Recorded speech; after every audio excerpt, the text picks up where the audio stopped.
वास्तविक श्री प्रभू बाबांचा जन्म नांदगाव पेठच्या बाजूला खेडे नावाचं गव्हाण म्हणजे छोटंसं गाव, आणि त्या गावामध्ये अनंत नायक आणि नेमाईसा बाई, अनंत नायक आणि नेमाईसाबाई या ब्राह्मण दाम्पत्य कानव शाखा, कण्व शाखा म्हणतात त्याला, कानव शाखा ब्राह्मणामध्ये एक शाखा आहे, आणि त्यांच्या घरी त्यांना त्या दोघांना मुलं व्हायचे पण एकही मूल वाचत नव्हतं. असे मला वाटते 5-6 मुलं असे जन्मायचे आणि मरायचे. असं होत असताना सर्वात शेवटी श्री प्रभू बाबांचा जन्म झाला. श्री प्रभू बाबांचा जन्म झाल्याबरोबर श्री प्रभू बाबा त्यांचे आई वडील एकही मूल वाचत नाही म्हणून त्याला असं म्हणतात श्री प्रभू बाबांना की बा दगड गुंडा वाढे ऐसा वाढबा. दगड गुंडा वाढे म्हणजे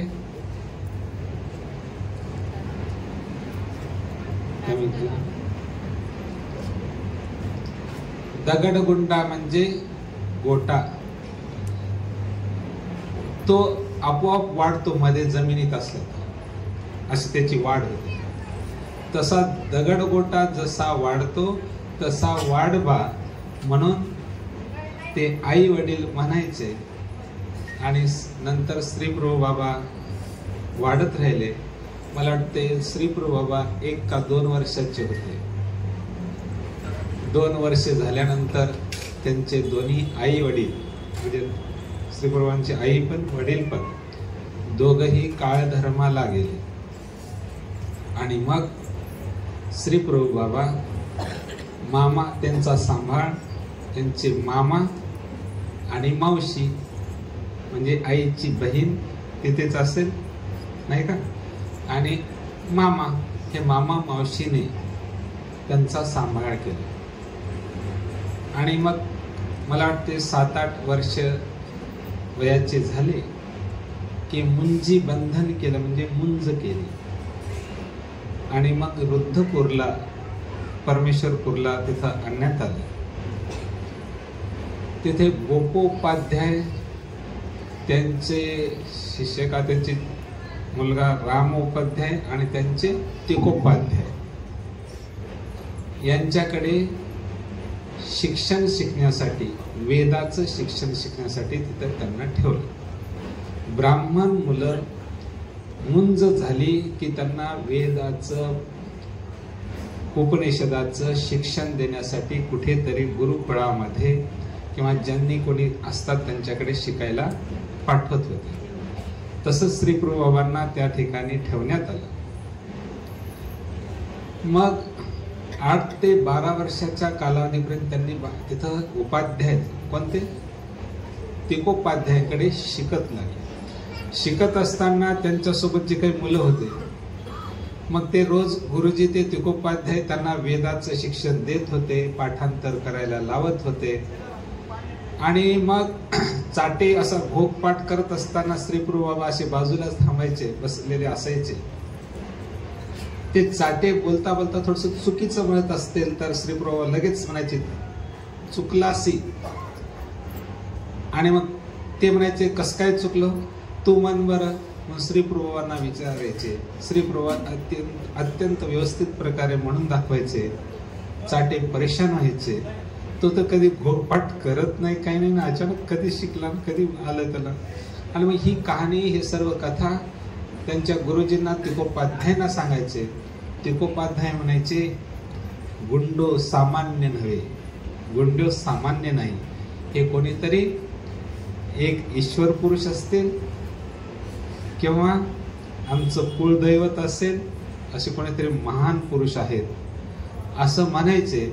पुन्हा नंतर एक वेळेस तिकोपाध्याय शिकवत असताना तिकोपाध्यायचं चुकलं आणि त्या गुरुजींनाच ते म्हणाले चुकलासी. तिकोपाध्यायांना श्री प्रबंधात बा चुकलासी. ते म्हणे हा एकदम आश्चर्यचकित झाले, काय झालं. मग पुन्हा तेच कांडी, ते वेदांत जे कांड असते ते चांगल्या प्रकारे उच्चारून श्रीप्रभू म्हणल्यानंतर तिकोपाध्याय म्हणले, हो तुम्ही माझी चूक सांगण्यासाठीच कदाचित इथे आला असाल. ईश्वर अवतार गुंडो सामान्य नव्हे असं ते म्हणायचे. आणि मग मग त्यांच्यासोबतच पुन्हा त्यांच्या घरी, तिकोपाध्याच्या घरी वासरू होतं. त्या वासरासाठी पेंडी आणायची, गवत त्यांचं खाद्य. गवताच्या पेंड्यानंतर सगळे त्यांचे विद्यार्थी रानात जायचे, गवत काढायचे आणि त्या पेंड्या बांधून घेऊन यायचे. पण त्यांच्यासोबत श्रीप्रभू बाबा पण जायचे. श्रीप्रभू बाबा जात असताना मग त्यांना काय केलं, त्या चाटे सगळे विद्यार्थी त्यांना म्हणायचे, श्रीप्रभू तुम्ही इथे बसा, आमचे पांघरण सांभाळा. ते पांघरण वगैरे असे काढून, त्यांचे कपडे काढून इथं थांबायचे. त्यांजवळ थांबा, आम्ही सर्वांनी मिळून थोडं गवत आणखी जास्त आणतो आणि सगळ्यांचं मोठमोठ करून तुमची एक पेंडी आम्ही बांधून देतो आणि मग आपण सगळेजण पेंडी घेऊन जाऊ. मग श्रीप्रभू असेच बसायचे, सगळ्यांनी पेंड्या आणायच्या आणि श्रीप्रभूंची सगळ्यांनी म्हणून एक पेंडी तयार करायची, ते बांधून घ्यायचे. मग श्रीप्रभू बाबा आपल्या श्रीमुकुटावरती ठेवायचे आणि चालत असताना ती पेंडी आधर जायची. एक हात असा आधर वरून चालायची. आपोआप सगळे आश्चर्यचकित व्हायचे. ही गोष्ट पुन्हा तिकोपाध्यांना कळली की तिकोपाध्याय म्हणतात की गुंडो सामान्य नव्हे, ते ईश्वर पुरुष आहेत, का कुळदेवता असे असं ते म्हणतात. आणि ही गोष्ट त्या तिकोपाध्यांच्या पत्नीला समजते आणि ती पत्नी म्हणते की असे हे गुंडो आहेत का म्हणे, त्यांना आता आपण काम सांगायचं नाही, आपण आता काम सांगायचं नाही. आणि मग कुठलंही काम त्यांनी करू देत नव्हते. तिकोपाध्यांनी शेवटी विनवणी केली की बा गुंडो, आपण आता आमचं कुठलंही काम करू नका. आणि मग तिकोपाध्यायच्या घरी देव बरेच दिवस राहिले. 8 ते 12 वर्ष झाल्यानंतर 12व्या वर्षी संन्यास घेतला. संन्यास कोणाकडे घेतला, त्यांचं नाव काय, कमळ आरण्य असे. आणि मग त्यांचं नाव विभुधारण्य ठेवलं श्रीप्रभूंचं. आणि त्यांच्यासोबत एक शुक्ल भट्ट होते. संन्यास वेश स्वीकारला, तिथं संन्यास घेतला. संन्यास घेऊन मग ते संन्यास वेश स्वीकारला आणि संन्यास वेशे द्वारावती गमन म्हणजे द्वारकेला गेले. द्वारकेला गेल्यानंतर तिथे श्री चक्रपाणी महाराज द्वारकेमध्ये, त्या द्वारकेतल्या नगरातले सगळे झाडून साफसफाई करून त्या गल्लीतला त्या सुपामध्ये कचरा भरायचे, खराट्याने झाडायचे आणि सुपामध्ये तो कचरा गोळा करायचे आणि ते घेऊन जाऊन गोमती नदीमध्ये टाकायचे. आणि त्याच वेळेस श्रीप्रभू बाबा त्या गोमती नदीमध्ये जाऊन स्नान केलं आणि मग गोमतीच्या काठावर आसनस्थ झाले. बाजूला काहीतरी त्यांच्याजवळ कमंडलो, दंड वगैरे काहीतरी होता आणि शालिग्राम असा ओटा काहीतरी त्यांनी मांडला पण. आणि ते बहिरागाचा अंगीकार, देव पुन्हा परमेश्वर ज्यावेळेस मनुष्याचे देहधर्म स्वीकारतात ना, त्याच्यामध्ये त्या मनुष्याच्या बहिर्यागाचा अंगीकारही स्वीकारतात. बहिर्याग म्हणजे तो मनुष्य जो जीव त्या देहामध्ये आला होता किंवा येणार होता. आता तो आलाच होता ना, तो वेडा पिसा जीव नाही का, त्याचा जो बहिर्याग, त्यानं जे बहिर्याग आचरणारा होता, देवी देवतांचे बहिर्याग आचरतातच, देवतेचा धर्म आचरणार होता, ते सर्व बहिर्याग स्वतः देव सुद्धा स्वीकारतात. आणि म्हणूनच आपल्या स्वामींनी सुद्धा पंचलिंगी विडा व्हायला, म्हणजे हरिपाळ देवाने असा पण केला होता की त्याच्या मातेची इच्छा काहीतरी होती म्हणून 5 लिंगाला विडा व्हायचा आणि तो देवांनी नंतर पूर्ण केला. 5 लिंगाला विडा व्हावा असा बहिर्यागाचा अंगीकार. मग श्रीप्रभू बाबांनी सुद्धा असा बहिर्यागाचा अंगीकार केला संन्यास वेशामध्ये. तसंच ते गमन द्वारावतीला गेले. श्रीप्रभू बाबां कचरा टाकण्यासाठी गोमतीमध्ये आले आणि तिथं श्री प्रभुबाबांची देवाची भेट झाली. श्री चक्रपाणी महाराज आणि श्री प्रभुबाबा दोन अवतार, दोन ईश्वराचे अवतार एकत्र येतात आणि आल्यानंतर श्री चक्रपाणी महाराजांनी श्री प्रभुबाबांच्या ते तिथं जिथे काय शालिग्राम वगैरे ते दंड कमंडलू ते गोमती नदीमध्ये देव आपल्या श्री चक्रपाणी महाराज फेकून देतात, म्हणजे टाकून देतात, वाहून टाकतात. आणि मग श्री प्रभुबाबांच्या श्रीमुकुटावरती सूप ठेवतात, खराट्यानी अशी हाणतात. आणि त्याच वेळेस श्री प्रभुबाबा श्री चक्रपाणी महाराजांना निमित्त करून पर आणि अवर शक्तीचा स्वीकार केला, म्हणजे ती ज्ञानशक्ती स्वीकार केली होती. आणि मग ते स्वीकार करून मग बाजूला शुक्ल भट्ट होते. शुक्ल भट्ट म्हणजे काय बरं? संन्यासासोबत असणारा गृहस्थाश्रमी माणूस, त्याला शुक्ल भट्ट असे म्हणतात. आणि मग त्या शुक्ल भट्टालाही आणि मला वाटतं सोबत दुंडी राऊळ होते. दुंडी राऊळांना मग मंत्र जाती विदित केली, त्यांनाही खराटा हाणला आणि त्यांना बहिर्याग त्यांच्या ठिकाणी तो उत्पन्न झाला, ते आचरण करायला लागले. मंत्र जाती म्हणजे अनेक मंत्र त्यांना यायला लागले. अशा प्रकारे श्री प्रभुबाबांची देवाची भेट झाली. मग पुन्हा श्री प्रभुबाबा कुठं आले? रुद्धपूरला आले. रुद्धपूरला आल्यानंतर गावामधल्या सगळ्या भक्तजनांना खूप आनंद झाला. आणि मग श्री प्रभुबाबा अशी अवस्था स्वीकारली होती, त्यामध्ये निर्विकल्प बाळ क्रीडा, म्हणजे निर्विकल्प म्हणजे कुठल्याही प्रकारचा विकल्प न करता ते एक बालक जसा क्रीडा करतो तशी क्रीडा करू लागले. भिक्षा मागायचे. त्यावेळेस त्या भिक्षा मागायला सांगत त्याच्या अगोदर भिक्षा मागायला सांगितलं होतं ना, संन्यास घेतला होता. त्यावेळेस त्या कमळाराण्यांनी सांगितलं होतं की भिक्षा झोळी दिली होती. त्यावेळेस म्हणले की तुम्ही ओम भवती भिक्षां देही असं म्हणा आणि भिक्षेला जा, म्हणजे भिक्षा करताना असे शब्द म्हणा. तर त्यावेळेस देवांनी ओम हा शब्द उच्चारत नव्हते. भवती भिक्षां देही असा शब्द प्रयोग करायचे आणि मग भिक्षा घ्यायची. पुन्हा शक्ती स्वीकार करून आल्यानंतरही पुन्हा भिक्षा घ्यायची. त्यावेळेस तिथं काही म्हणत नव्हते, पण ती अवस्था पराकोटीला पोहोचली होती. जशी श्री चक्रपाणी महाराज आपल्या श्री चक्रधर प्रभूंची अवस्था झाली होती का नाही. शक्ती ज्ञानाचं कार्य असं आहे की ज्ञानापाठी वैराग्य उपजे, ज्ञान झाल्यावर वैराग्य उत्पन्न होते. आणि तशीच अवस्था तशी झालेली आहे. एकदा ज्ञान झाल्यानंतर त्यांना एक संपूर्ण त्या याच्याबद्दल वैराग्य म्हणजे काय, संसाराची अनावडी निर्माण होते आणि ईश्वराची आवडी निर्माण होते. आणि त्या अवस्थेला पोहोचल्यानंतर तो कोणाला विचारत नाही, काही नाही. त्याची एक अवस्था असते, तो एका त्याच्या स्तरावर असते, त्याच्या स्तर आपण समजू शकत नाही सर्वसाधारण मनुष्य. आणि मग त्यावेळेस त्यानं जे म्हणत ते करतोच. आणि मग त्या अवस्था श्री प्रभुबाबांच्या ठिकाणी सुद्धा पाहायला मिळते. श्री प्रभुबाबा भिक्षा मागायचे, ती इतकी वैराग्य होतं की ती झोळी कधी कधी तशीच राहायची, झोळीला अन्न लागायचं, झोळी कुजून गेली, झोळीमध्ये जंतू पण झाल्यात म्हणे. देवाने तशीच ती झोळी घ्यायची, तसेच ठेवायचे, तसंच आरोग्याना करायचे. अशी अवस्था स्वीकारली म्हणून बरेच वर्ष त्या ठिकाणी राहिले असे श्री प्रभुबाबा. आणि मग देवाने जवळपास 125 वर्ष राज्य केले. त्या श्री प्रभुबांच्या भेटीसाठी मग पुन्हा श्री चक्रधर प्रभू जातात. त्यांनी तिथून शक्ती स्वीकार झालेला आहे.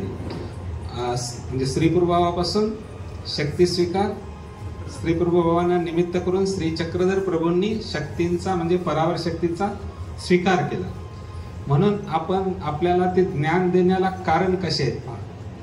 श्री दत्तात्रय प्रभूंनी श्री चक्रपाणी महाराजांची भेट झाली नाही का, आणि मग श्री चक्रपाणी महाराजांनी श्री दत्तात्रय प्रभूंना निमित्त करून शक्ती स्वीकार केला.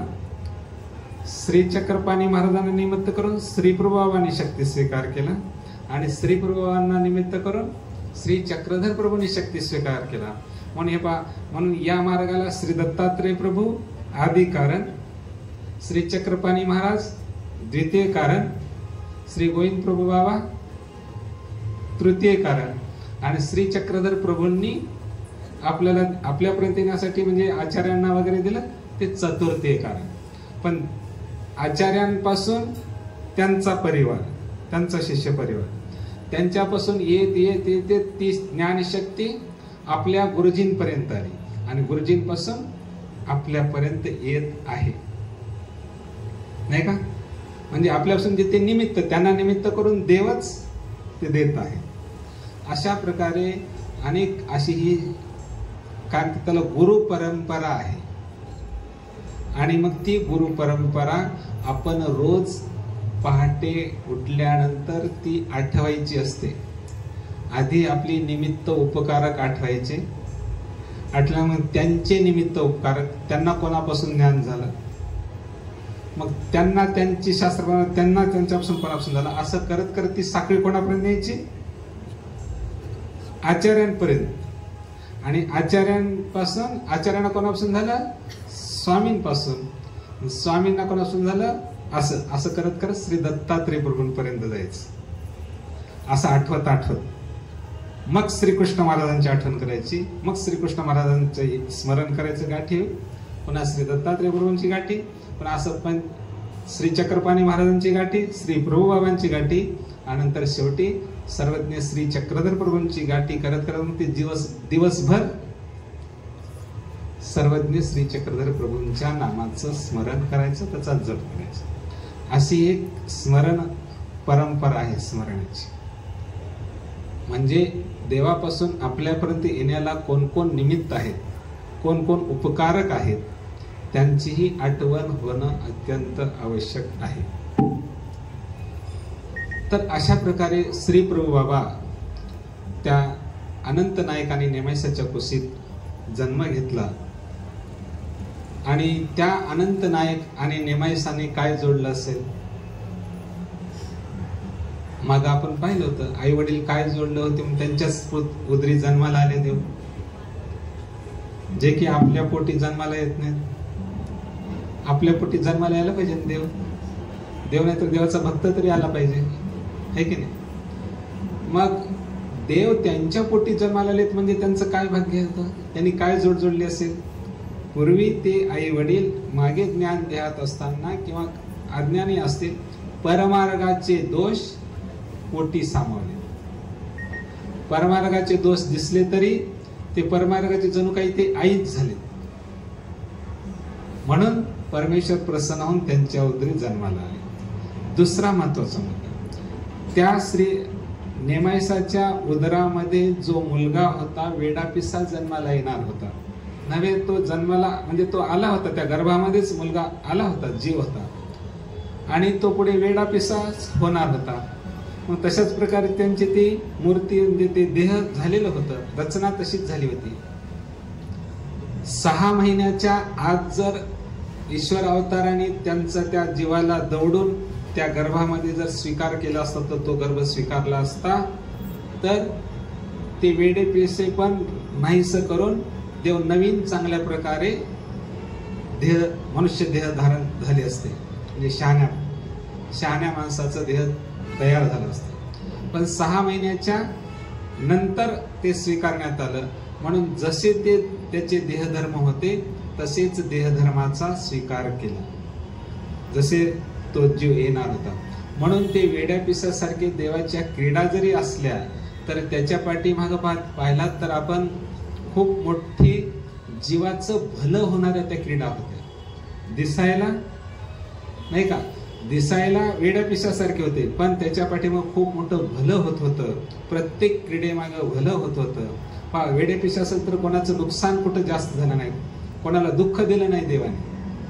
दिलं असलं तर त्या दामूर्ताला, दामूर्तच ना नाव काय, त्याला नारळाने नारळ डोक्यामध्ये घातलं होतं ना, त्याला खूप मोठ्या वेदना झाल्या. पण तो दामूर्ता काय झाला म्हणजे विपरीत झाला नाही. पण त्यांचे जे आपले देवाचे भक्त महिमभट्ट भट्टवास घाबरले, आता काय होईल, ते सगळे विपरीत होतील.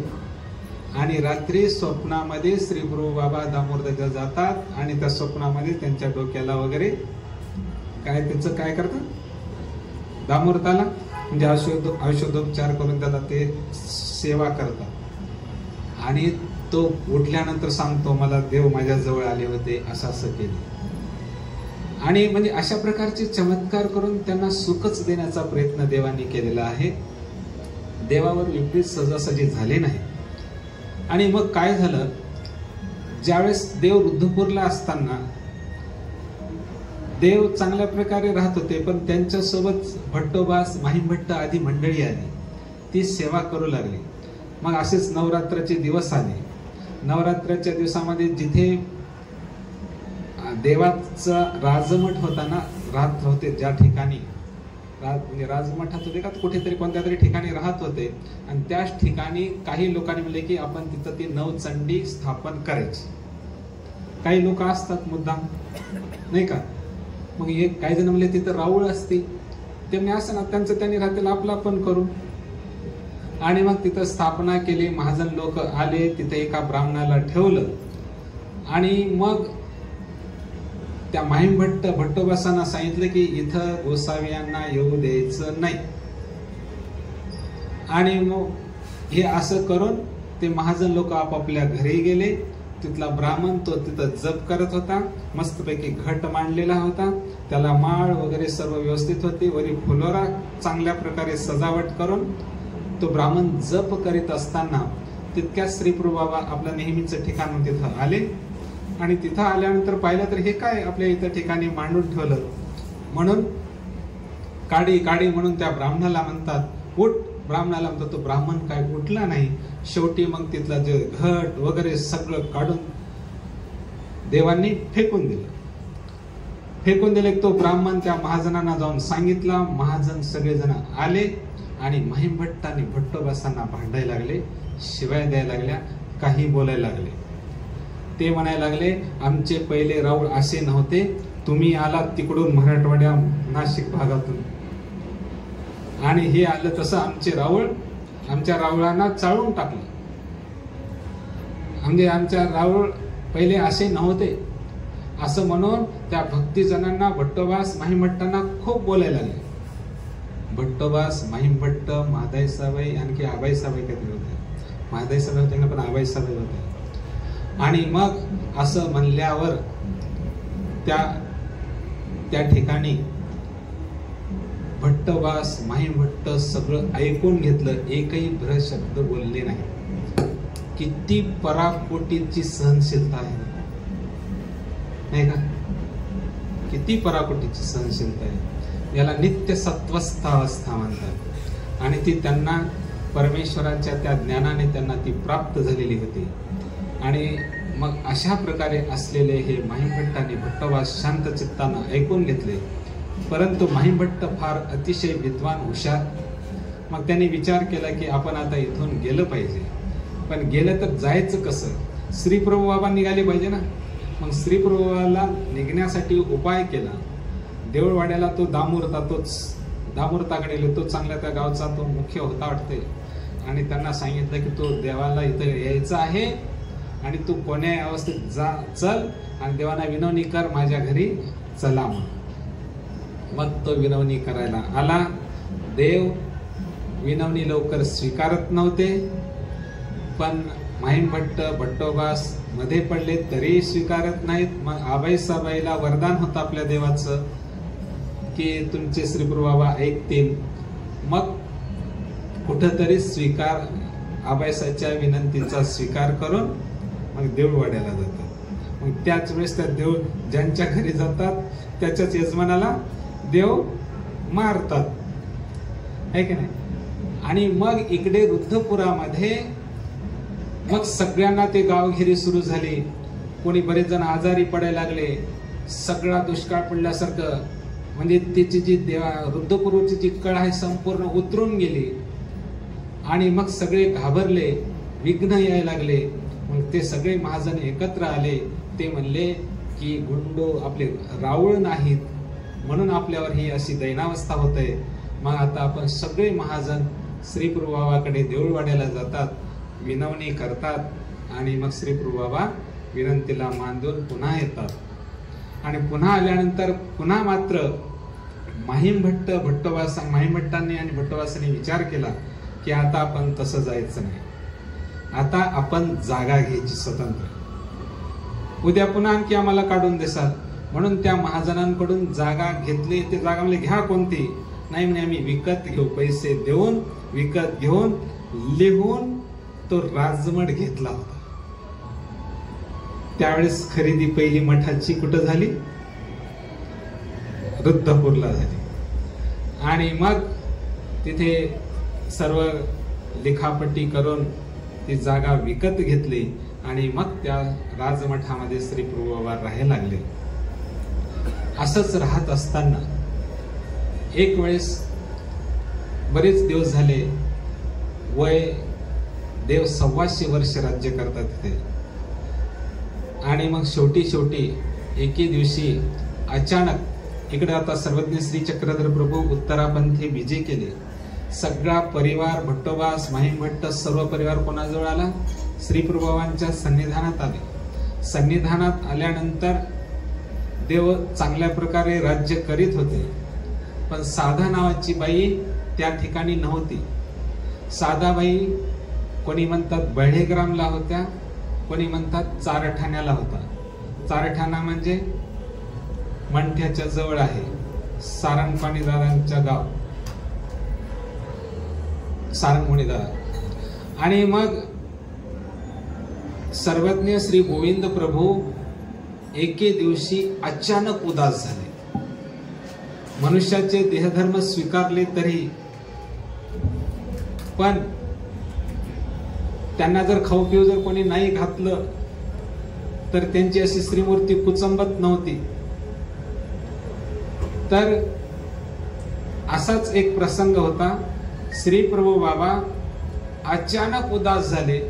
सगळं व्यवस्थित चालताना उदास कशामुळे झाले कोणालाच कळालं नाही.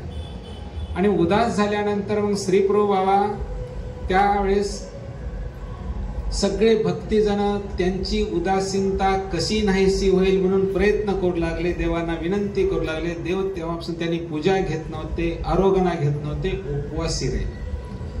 तो दिवस तसाच विनवणी करता करता निघून गेला. त्याच्यामध्ये महाजन पण आले, गावातले महाजनांना समजलं. महाजनांनी सुद्धा आड पडले, जी आपण पूजा स्वीकार करा, आरोगना करा.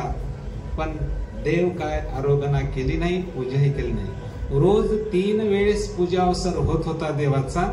एकही वेळ पूजा अवसर नाही, स्नान नाही, मर्दना नाही, आरोगना नाही. आणि मग अशी उदासीनता झाल्यानंतर पुन्हा त्या दिवशी रात्री आबाईसाबाईने भुकेच्या अधीन होऊन ताक भात खाल्ला. दिवसभर उपाशी होती पण संध्याकाळी ताक भात खाल्ला. कारण देवाच्या ताटातल्या प्रसादाशिवाय हे प्रसाद घेत नव्हते, जेवणाची सुरुवात करत नव्हते भक्तीचा.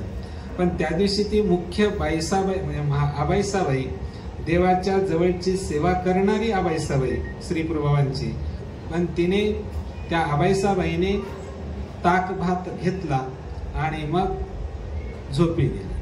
जर आबाईसाबाईने जर काही खाल्लं नसतं, ताक भात सुद्धा घेतला नसता, देव उपाशी तर आपणही जर उपाशी राहिल्या असत्या तर देवाची उदासीनता नाहीशी झाली असती, भक्तासाठी देवाने आरोगना केली असती. पण आता कोणी आपल्यासाठी राहिलं नाही म्हणून देवाची उदासीनता वाढलीच. देव 1 नाही 2 नाही 18 दिवस उपवासी राहिले.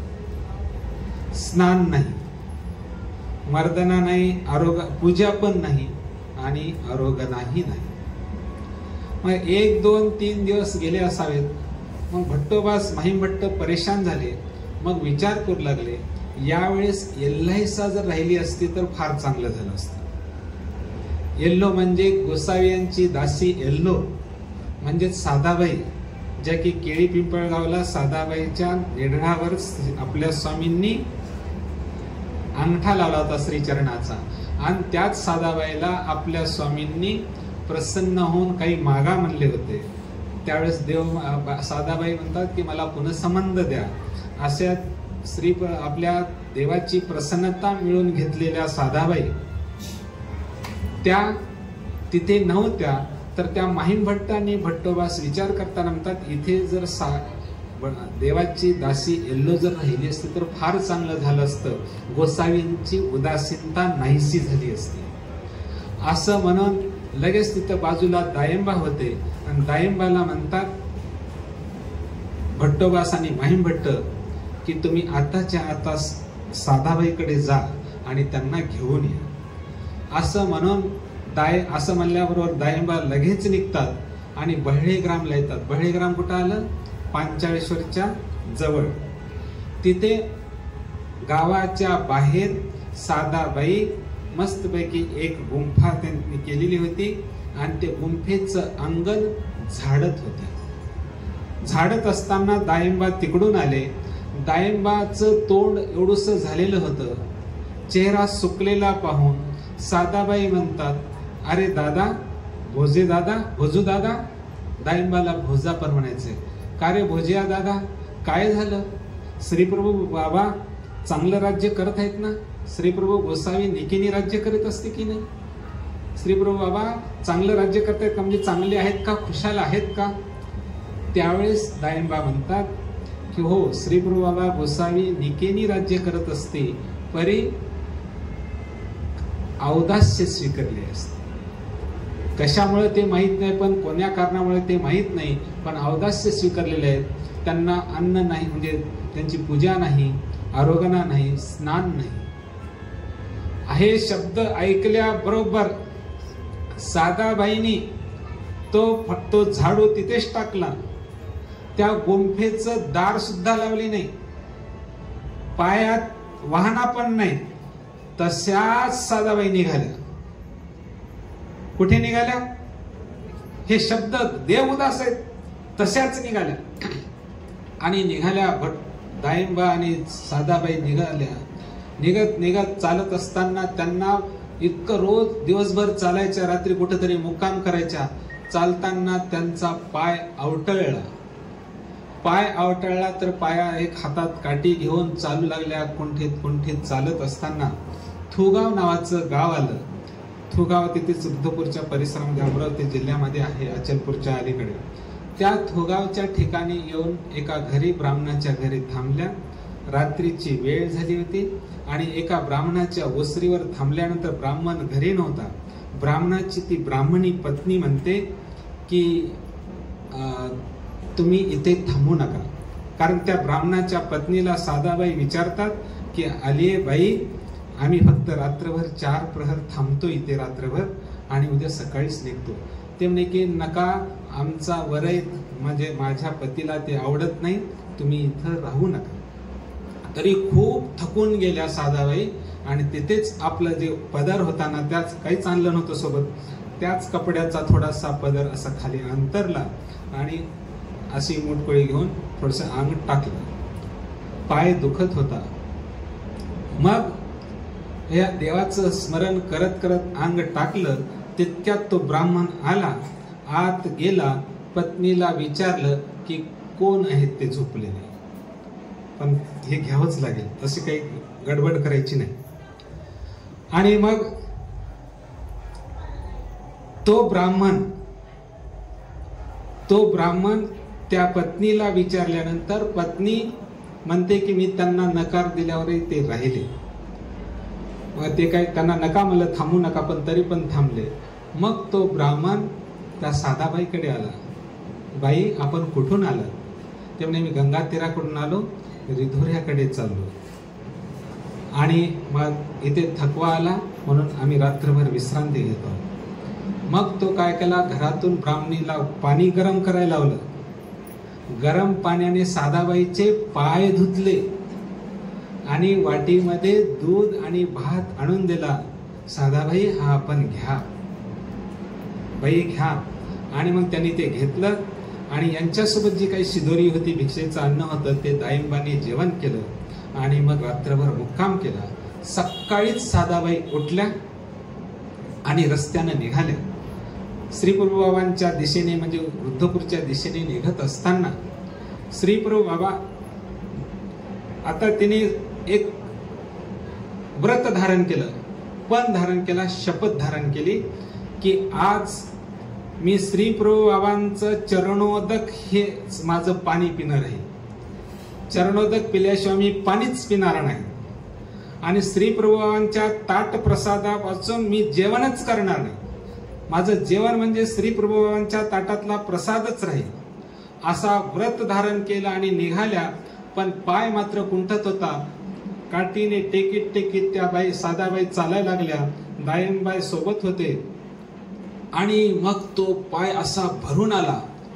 इतका पाय भरला त्यावेळेस त्यांना ते सहन होत नव्हतं. तहान लागली, भूक लागली, पाय दुखतय, काय करायचं.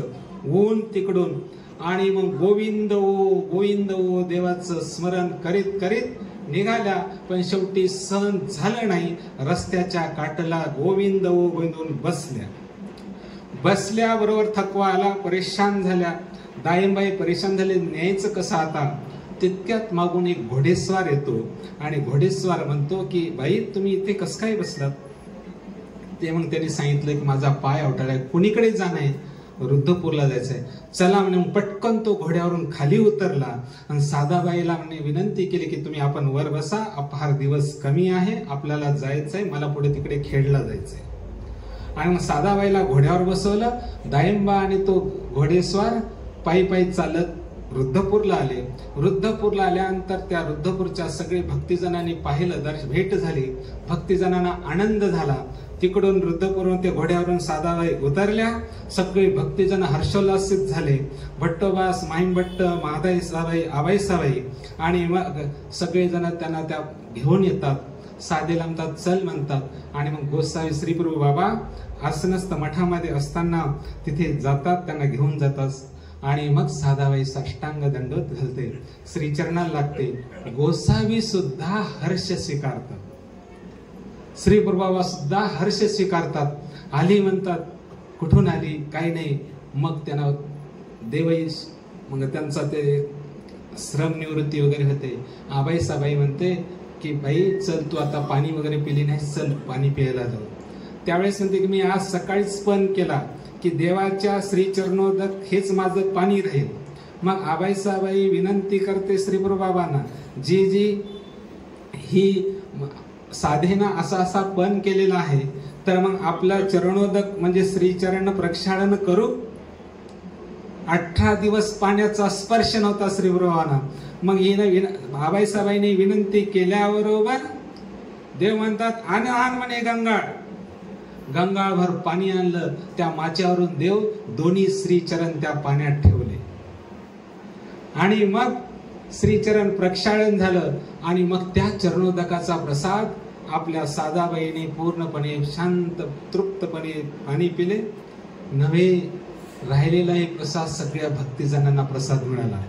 18 दिवस कोणालाच भेटला नव्हता चरणोदक. आणि मग असं असताना श्री प्रभू बाबा पुन्हा नंतर साबाई म्हणते, चल म्हणते तू उपाशी राहशील, जेवण कर. चल. नाही म्हणे, मी गोसावी यांच्या ताट प्रसादावांचून मी अन्न घेत नाही, असा मी सकाळीच पण केला. त्यावेळेस श्री प्रभू बाबा म्हणतात, आणा. आबाईसाबाई पुन्हा विनंती करते की असं असं साधाबाई म्हणते, तर आणा कर म्हणते. पोळीखंड, तळीखंड, पुऱ्या कर, मांडेकर, पोळ्या कर, असं म्हणून लगेच आबाईसाबाईने, म्हाताऱ्या होत्या आबाईसाबाई, तरी पण पटकन उपहार तयार केला आणि गोसाव्यांच्या ठिकाणी दिला. गोसावी यांनी पूर्णपणे चांगल्या प्रकारे आरोग्य केली. ताटात प्रसाद ठेवला. त्या ताटातला प्रसाद आपल्या साधाबाईने घेतला. देव प्रसन्न झाले. नंतर मग त्या संध्याकाळी देवांना मर्दना झाले, मादने झाले, अभ्यंग उठणं लावलं, स्नान घातलं गेलं. देवाचा श्रीप्रभूंनी त्याच्या ठिकाणी पूजावसर झाला आणि मग देव प्रसन्न झाले. अशी ही साधाबाई दोन्ही देवाला प्रसन्न करून घेतली. आणि मग अशा साधाबाई पहा, कोण येण्यामुळे काय देव सुद्धा कसे प्रसन्न होतात. आणि मग त्याच साधेला श्रीप्रभू बाबांनी एके दिवशी एक दाढ हालत होती, वय झालेलं होतं. दाढ अशी काढली, श्रीकरी घेतली, साधेला प्रसन्न होऊन अवलोकन केलं. हे साधे होय, हे घे. आणि दाढ ओटीत घेतली. मग त्यांनी हात वर केले, दाढ. मग ती दाढ उभी अशी छिद्र होतं, त्या छिद्रामध्ये दोरा ओवला आणि गळ्यात घातला साधाबाई. तसेच एके दिवशी नख आपल्या उजव्या श्रीकराने डाव्या श्रीकराचं नख काढलं आणि साधेलाच प्रसन्न होऊन देतात. पुन्हा ते नख त्याला छिद्र पाडून त्या वळून त्याच्यामध्ये ते गळ्यात घातलं. त्याच नंतर एक वेळेस आबाई श्रीप्रभू बाबांचे केस विंचरत होते, त्याच्यामध्ये केसाचा केस कळाप निघाला होता. असंच देव श्रीप्रभूंनी आपल्या श्रीकरी घेतला आणि साधेलाच म्हणतात की साधे हो ये आणि घे. साधेला हे तिसरा प्रसाद आहे, हे मूर्तिनिष्ठ प्रसाद आहे. नख, दाढ, केश कळाप आणि अनुलेपन. नख हे कोणत्या पिढीमध्ये आहे? जावळी पिढीमध्ये आहे. आणि दाढ खामनिका पिढीमध्ये, कनाशीला नाही का, आपल्या पायघन पिढीमध्ये एक आहे, नांदेडला, लिमगावला. आणि म्हणजे कोणी इस्रायलला म्हणतात, इस्रायल असं कुठे असेल. पुन्हा तिसरा कारंजकर पिढीमध्ये पण होती म्हणतात. आणि त्या प्रसादाची ती करप, त्या दाढीची करप म्हणजे खालचा चुरा आपल्या वर्धनस्थ पिढीमध्ये आहे. आणि मग अशी ती दाढ प्रसन्न होऊन दिलेले साधेला पहा किती भाग्यवान साधाबाई. असं हे भाग्य ते थोर महान अशा साधाबाई, महान भट्टोबास माही भट्ट ज्यांना दोन्ही देवाचं सन्निधान लाभलं, असंच आपल्याला तो सन्निधान लाभावं अशी देवाला प्रार्थना करूया. आपल्या इथे श्रीप्रभूंचा जन्मोत्सव साजरा होत आहे. आपण जन्मोत्सव साजरा करतायत, पण आपण जन्मदिन साजरा करत आहोत. जन्मदिन असं काही नसतं. तर म्हणून श्रीप्रभू बाबांचा आपण जय जयकार करूया. बाबा आशीर्वाद पर आपल्याला दोन शुभेच्छापर दोन शब्द आशीर्वाद देतील आणि मग जन्मोत्सवाला आपण तिथं उपस्थित राहूया. श्री गोविंद प्रभू महाराज की जय.